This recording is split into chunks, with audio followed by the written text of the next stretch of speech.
Dalam sebuah hadis disebutkan dari hadis Bara bin Azib radhiyallahu an, ketika Nabi SAW menunggu di mana sebagian para sahabat sedang menggali kuburan dan sedang dibuatkan lahat, disitulah Nabi SAW memberikan ceramah kepada para sahabat sambil menunggu kuburan itu digali. Kemudian Nabi SAW bercerita tentang bagaimana ruhnya seorang mukmin dan ruhnya seorang kafir apabila dicabut Allah Subhanahu wa taala lewat malakul maut. Kata Nabi SAW, apabila ruh itu dicabut, tabi'ahul basar, maka pandangan akan mengikutinya. Makanya setiap orang yang mati pasti melotot. Disitulah disunnahkan untuk diusap dan ditutup supaya tidak menakutkan orang lain. Dan ruh dicabut itu dari mulut seseorang. Kata Nabi SAW, apabila ruh itu seorang mukmin, maka ruh itu akan dicabut dimulai daripada ujung-ujung jari tangan dan kaki, kemudian pelan-pelan naik sampai ke tenggorokan. Dari situlah kemudian ruh keluar daripada lisannya. Kata Nabi SAW, keluarnya seperti air yang terakhir keluar dari botol. Anda bisa bayangkan, kalau seandainya sedang memegang botol aqua dan itu masih penuh airnya, kemudian kita tuangkan, tentu air itu akan sangat deras keluar. Tapi ketika dalam botol itu cuma satu tetes saja yang tersisa, tentu apabila kita tuangkan akan berjalan pelan-pelan. Kata Nabi SAW, ruhnya seorang mukmin itu ketika keluar seperti tetesan terakhir yang keluar dari mulut teko. Artinya pelan.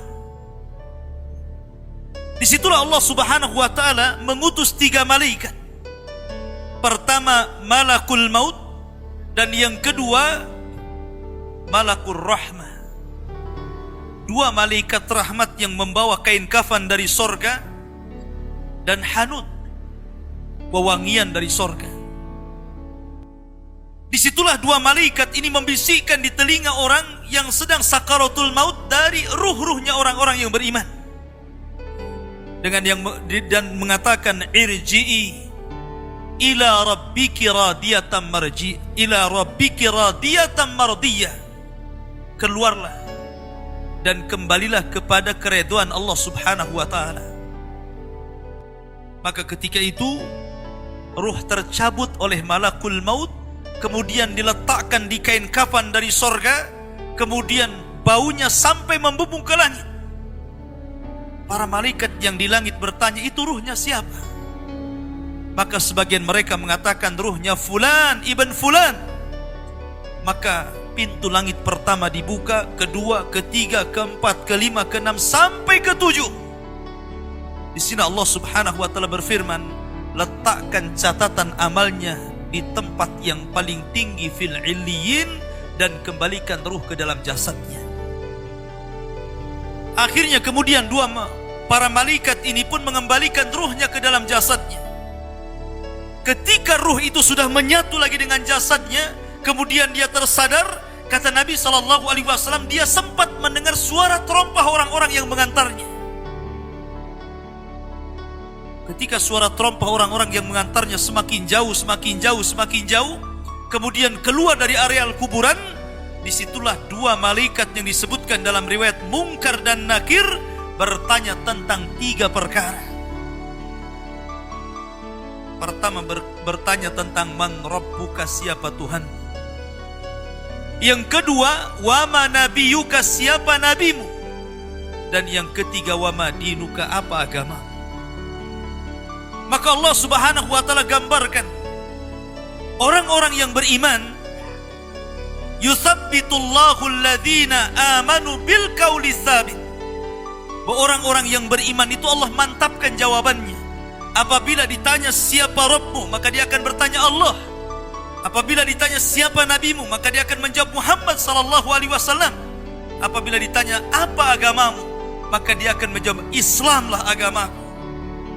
Ketika dia sanggup menjawab, tiba-tiba penyeru dari langit mengatakan, sadaqa abdi, hambaku telah benar. Kemudian Allah subhanahu wa ta'ala berfirman, bentangkan kuburan itu seluas-luasnya. Kemudian hembuskan angin dari sorga. Maka tiba-tiba kuburan itu meluas. Kemudian angin dari sorga masuk ke dalam kuburan. Disitulah datang seseorang yang sangat tampan sekali, yang sangat indah sekali, yang sangat luar biasa tutur katanya. Tiba-tiba datang kemudian mengajak bicara, ngobrol. Tanpa terasa kemudian kiamat sudah dibangkitkan. Maka orang ini bertanya, siapa kamu? Kenapa kamu asik sekali berbicara dan ngobrol dengan saya? Maka orang ini mengatakan, ana amaluka salih. Sayalah amal soleh. Sayalah solatmu. Sayalah puasamu. Sayalah qiraatul Qur'anmu. Sayalah birrul walidainmu. Sayalah zikirmu. Dan begitu seterusnya. Maka ketika itu dia berdoa kepada Allah Azza wa Jal, ya Rab aqimis sa'ah. Ya Rab, segerakan bangkitkan kiamat agar aku bisa kembali kepada harta dan keluargaku.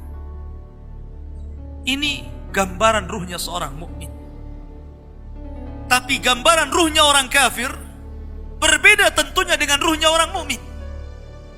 Kata Nabi SAW, ruhnya orang kafir itu dicabut seperti seseorang menancapkan pisau seperti cerulit ke dalam kambing wol, kemudian bulunya disiram oleh air.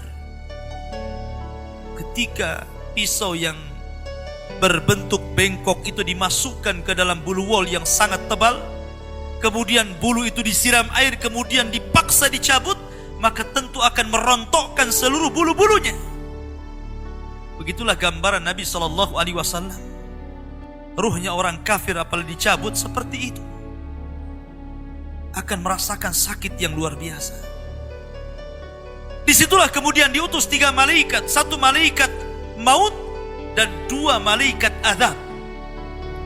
Malaikat azab ini terus membentak-bentak ruh yang akan keluar itu dengan mengatakan, ukhruji ila sakhatim minallahi wa ghadabi.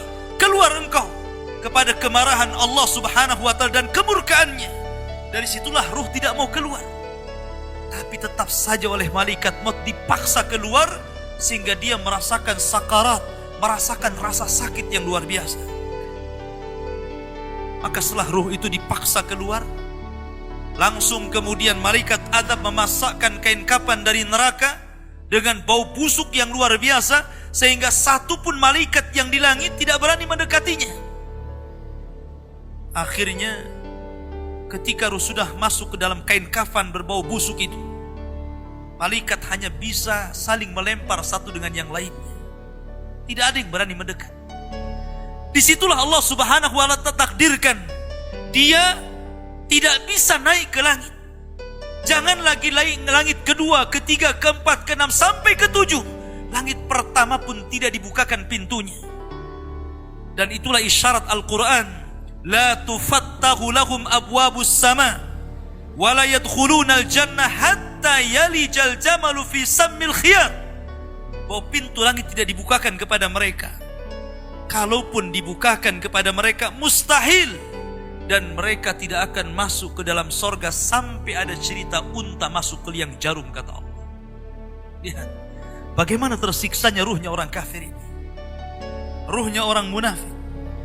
Maka ruh itu kemudian dijatuhkan dari langit, kemudian masuk lagi ke dalam jasadnya dengan kondisi sudah patah, kesakitan, ibarat Anda jatuh dari ketinggian. Disitulah tiba-tiba ketika sadar, 2 malaikat Munkar dan Nakir sudah membentaknya. Man rabbuka, siapa Rabbmu? Dia hanya mengatakan, la adri. aqulu kama qala an-nas wa fa'altu kama fa'ala an-nas. Aku tidak tahu. Aku hanya mengatakan apa yang dikatakan manusia, dan aku hanya berbuat apa yang aku lihat manusia berbuat. Hanya taklid, ikut-ikutan. Maka dia pun dipukul setiap salah menjawab dengan gada malaikat yang kalau diletakkan di gunung Uhud, hancur gunung Uhud itu, kata Nabi SAW. Kemudian ditanya tentang siapa nabinya, tidak bisa menjawab. Kemudian ditanya tentang apa agamanya, tidak bisa menjawab. Maka ketika itu datangkan laki-laki yang jelek, laki-laki yang tuli, laki-laki yang bisu, yang hanya di tangannya palu yang siap memukul-mukul dia sampai kiamat dibangkitkan. Ma'asyiral muslimin yang dimuliakan Allah Azza wa Jalla. Ketika itu ada seruan dari langit, angkadzaba 'abdi, hambaku telah berdusta. Sempitkan kuburannya, bukakan pintu ke arah neraka, biar hembusan-hembusan neraka masuk ke dalam kuburannya. Dari sinilah Utsman bin Affan radhiyallahu anhu, seorang khalifah, apabila diceritakan surga dan neraka, Utsman tidak pernah menangis. Tapi kalau diceritakan tentang kuburan, Utsman itu langsung menangis. Alasannya apa? Kata Utsman bin Affan, karena kuburan itu yang menentukan kemana arah seseorang. Kuburan itulah yang menentukan kemana arah seseorang. Apakah dia masuk ke dalam ashabun nar ataukah ashabul jannah. Makanya Umar bin Abdul Aziz rahimahullahu ta'ala, ketika dia ziarah kubur di akhir hayatnya, kemudian dia menangis di kuburan dan dikatakan, wa ma yubki ya khalifah, apa yang membuat anda menangis wahai khalifah? Kata Umar bin Abdul Aziz, fa ana la adri min ayyi fariqaini ana. Soalnya aku tidak tahu dari kelompok mana saya. Apakah saya kelompok ahlun nar ataukah ahlul jannah? Apakah saya kelompok yang akan dimasukkan ke dalam neraka ataukah saya kelompok yang akan dimasukkan ke dalam sorga? Aku tidak tahu. Dari situlah dia menangis dan menangis orang-orang di sekitarnya. Ma'asyiral muslimin yang dimuliakan Allah Subhanahu wa taala. Oleh karena itulah ada satu tugas untuk mengingatkan kita kepada fitnah kubur yang berujung kepada azab kubur ataupun nikmat kubur. Sebuah sunnah yang sudah langka dijalankan manusia, yakni ziyaratil kubur. Kata Nabi SAW, kuntu nahaitukum an ziyaratil kubur fazuruha fa innaha tudzakirukumul akhirah. Dulu aku larang kalian ziarah kubur, tapi sekarang ziarahlah kalian ke kuburan-kuburan kaum muslimin, karena itu hanya bisa mengingatkan kita kepada kematian dan hari akhir.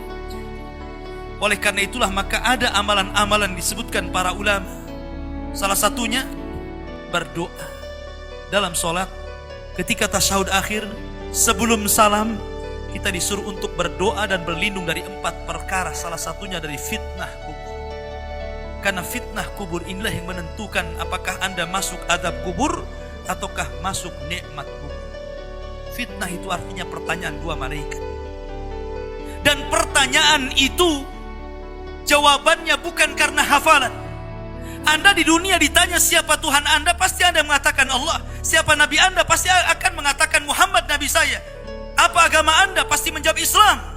Tapi jawaban di kuburan bukan hafalan, tapi jawaban itu adalah amalan yang membimbing kita. Yang mampu menjawab itu amalannya. Solat kita yang mampu menjawab, puasa kita, baca Quran kita, zakat kita, birrul walidain kita, itulah yang akan menjawab. Karena hanya orang-orang yang beriman yang mantap jawabannya. Tapi orang munafik sekalipun sangat hafal di dunia, belum tentu dia sanggup mengucapkannya, sama seperti mengucapkan kalimat la ilaha illallah detik-detik sakaratul maut. Kita lihat, mengucapkan kalimat la ilaha illallah itu mudah, tapi bagi orang-orang yang sedang sakaratul maut, kalimat itu susah diucapkan. Walaupun hanya itu saja kalimat yang sanggup diucapkan oleh orang yang sedang sakaratul maut, tetapi belum tentu orang bisa mengucapkannya, karena bukan hafalan. Yang mengucapkan kalimat itu bukan hafalan, tetapi amalan dialah. Makanya para ulama mengatakan salah satu alamat husnul khatimah ketika dia bisa mengucapkan kalimat itu, karena Nabi SAW mencontohkannya. ketika detik-detik sakaratul maut, Nabi SAW mengatakan, La ilaha illallah wa innal mauta la sakarat. La ilaha illallah, sesungguhnya kematian itu sangat menyakitkan. Kalau Nabi SAW saja sakit ketika meninggal, tentu di luar Nabi SAW lebih sakit lagi. Tapi ingat, sakitnya seorang yang beriman ketika ruh dicabut, itu awal merontokkan dosa-dosanya. Tetapi sakitnya orang-orang kafir ketika dicabut, itu awal dari azab dia sebelum masuk kuburan dan sebelum masuk ke dalam neraka. Ma'asyiral muslimin. Oleh karena itulah maka jadikan dunia ini senjata. Dan senjata yang paling baik adalah doa.